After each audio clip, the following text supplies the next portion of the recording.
Lagi nating kasama ang Diyos. Akin siyang aakitin at dadalhin siya sa ilang, at malambing ko siyang kakausapin.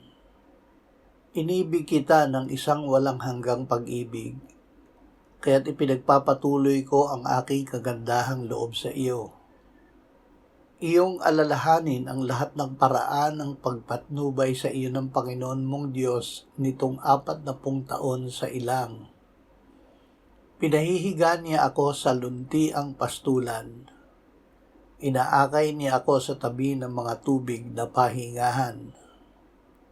Ang aking sinta ay nagsalita at nagsabi sa akin, "Bumangon ka, maganda kong sinta, at tayo'y umalis."